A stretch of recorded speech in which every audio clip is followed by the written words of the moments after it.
अस्सलाम वालेकुम वरहमतुल्लाहि ताला वबरकातुहू। मोहतरम नाज़रीन, उम्मीद करते हैं आप खैर आफियत से होंगे और काफ़ी अच्छे होंगे। मेरे मोहतरम, हमारे एक इस्लामी भाई ने सवाल किया है कि गिरगिट और छिपकली को मारना कैसा है, यानी गिरगिट और छिपकली को मारना जायज़ है या नाजायज़। मेरे मोहतरम, मैं आपको बताऊं कि गिरगिट और छिपकली को मारना जायज़ है, दुरुस्त है। सिर्फ जायज़ ही नहीं बल्कि गिरगिट और छिपकली का मारना बाइसे अजरो सवाब भी है, यानी गिरगिट और छिपकली के मारने पर आपको सवाब भी मिलेगा। मेरे मोहतरम, अल्लाह के रसूल सईद आलम सल्लल्लाहु ताला अलैहि वसल्लम इरशाद फरमाते हैं कि जिसने गिरगिट को एक ज़र्ब में मार डाला, यानी जिसने गिरगिट को एक ही मर्तबा में मार डाला, मिसाल के तौर पर एक ही बार लाठी चलाई, एक ही बार डंडा चलाया तो गिरगिट मर गया, तो मेरे करीम आका सय्यद आलम सल्लल्लाहु अलैहि वसल्लम इरशाद फरमाते हैं कि अल्लाह ताला उसे 100 नेकियां अता फरमाएगा। अल्लाह ताला उसे 100 नेकियां अता फरमाएगा।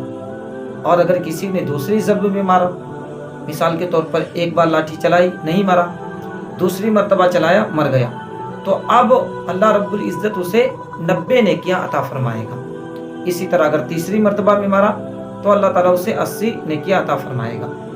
मेरे अजीज़ों, पता क्या चला कि गिरगिट को मारना ये सिर्फ जायज़ ही नहीं बल्कि सवाब का मुस्तहिक होगा, और मारने पर अल्लाह रब्बुल इज़्ज़त उसे नेकियां अता फरमाएगा। आखिर गिरगिट और छिपकली के मारने पर नेकियां और सवाब क्यों है? मेरे अजीज़ों, उसकी मुख्तसर वजाहत मैं आपके सामने रखता हूँ कि हज़रत इब्राहीम खलीलुल्लाह अलैहिस्सलातु व तस्लीम के दौर में कुफ़ार व मुशरिकीन का एक मेला लगता था, और कुफ़ार व मुशरिकीन मेले में जाने से पहले अपने बुत खाने में जा कर के अपने रखे हुए बुत, अपनी मूर्तियों पर तरह तरह की चीज़ें चढ़ाते थे, खाने वाली चढ़ाते थे, और जब मेले से वापस आते थे तो उसे तबर्रुक समझ करके खाते थे। जब वो मेला जाने लगे तो उन्होंने हज़रत इब्राहीम खलीलुल्लाह अलैहिस्सलातु व तस्लीम को बुलाया। अल्लाह के प्यारे खलील अलैहिस्सलातु व तस्लीम आए, कहा, इब्राहीम आप भी मेरे साथ मेले में चलो। तो अल्लाह के प्यारे खलील हज़रत इब्राहीम खलीलुल्लाह अलैहिस्सलातु व तस्लीम फरमाते हैं कि मैं नहीं जाने वाला, मैं नहीं जाऊंगा। तो कुफ़ार व मुशरिकीन ने ज़्यादा इसरार नहीं किया, क्योंकि आपने एक लफ्ज़ भी फरमाया था, इन्नी सकीमुन, मैं बीमार हूँ। खैर, कुफ़ार व मुशरिकीन ने आपको छोड़ दिया और वो खुद मेले को चले गए। जब मेले को चले जाते हैं तो हज़रत इब्राहीम खलीलुल्लाह अलैहिस्सलातु व तस्लीम एक कुल्हाड़ी ली और कुफ़ार व मुशरिकीन के बुत खाने में गए। जब बुत खाने में घुसे तो देखा कि उनके बहुत सारे बुत हैं, बहुत सारी मूर्तियां हैं, उनके सामने तरह तरह की मिठाई रखी हुई है। तो हज़रत इब्राहीम खलीलुल्लाह अलैहिस्सलातु व तस्लीम ने कहा, खाओ, क्यों नहीं खाते हो? अब वो बेजान बुत क्या बोले, कोई जवाब नहीं। तो हज़रत इब्राहीम खलीलुल्लाह अलैहिस्सलाम को जला लाया और आपने उनके बुतों की इस तरह बुरी हालत बनाई कि किसी का नाक काटी, किसी का कान काटा, किसी की आंख फोड़ी, किसी का पैर काटा, किसी का हाथ काटा, यहाँ तक कि उन बुतों का सत्यानाश पड़ दिया।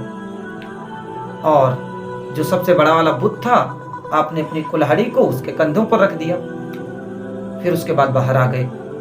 कुफ़ार व मुशरिकीन जब आए तो चूंकि मिठाई चढ़ा के गए थे ना, प्रसाद खाना था, तो जब अंदर जाते हैं तो देखा कि उनके आकाओं की बहुत बुरी हालत है, किसी का पैर कटा है, किसी की नाक कटी, किसी का हाथ कटा। तो उनको हज़रत इब्राहीम खलीलुल्लाह अलैहिस्सलातु व तस्लीम पर शक हुआ। एक बुढ़े ने ये भी कह दिया कि ये काम हज़रत इब्राहीम खलीलुल्लाह ही का है। तो भाग करके हज़रत इब्राहीम खलीलुल्लाह के पास आए और कहा, आपने मेरे बुतों की ये हालत की है? हज़रत इब्राहीम खलीलुल्लाह अलैहिस्सलातु व तस्लीम ने कहा, बल फ़अलहु कबीर, ये काम उनके बड़े का है। इशारा अपनी जानिब था, लेकिन चूंकि जिसके कंधे पर कुल्हाड़ी रखी थी उसकी तरफ आपने इशारा कर दिया।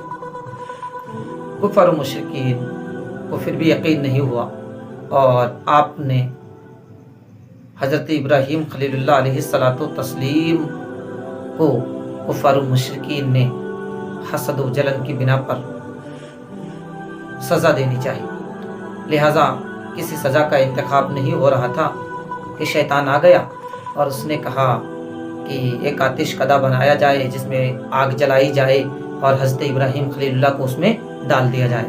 لہٰذا انہوں نے شیطان کے مشورہ کو قبول کیا اور ایک بہت بڑا آتش کدہ تیار کیا جس میں بہت ساری لکڑیوں کو ڈال کر کے آگ جلانی شروع کی۔ میرے عزیزوں، جب آگ جلانی شروع کی تو یہ گرگٹ آیا اور اس میں پھونک مارنے لگا اور اپنی پھونک سے آگ کو دہکاتا تھا، آگ کو بھڑکاتا تھا۔ حالانکہ اس کے دہکانے سے، اس کے بھڑکانے سے کچھ ہونے والا نہیں تھا، لیکن چونکہ کفار و مشرکین کے اس عمل پر یہ گرگٹ راضی تھا، لہٰذا اللہ کے نبی سید عالم صلی اللہ علیہ وسلم نے اسی بنا پر فرمایا کہ جس نے اللہ کے خلیل کو تکلیف دینے کے لیے کفار و مشرکین کے عمل پہ راضی ہو گیا، میرے کریم آقا فرماتے ہیں کہ اس کے مارنے پر، یعنی گرگٹ کے مارنے پر اگر ایک ضربے میں مارتا ہے، ایک مرتبہ میں مارتا ہے، تو اللہ تعالیٰ اس بندے کو، اس شخص کو 100 نیکیاں عطا فرمائے گا۔ لہٰذا گرگٹ کو مارنا جائز تو ہے ہی ہے، لیکن جائز کے ساتھ ساتھ باعث اجر و ثواب بھی ہے۔ لہٰذا جہاں ملے وہیں پر فوراً مار دیں، زیادہ سے زیادہ ماریں، جتنا ماریں گے اللہ رب العزت آپ کے اعمال میں اتنی ہی نیکیاں عطا فرمائے گا۔ السلام علیکم ورحمۃ اللہ تعالی وبرکاتہ۔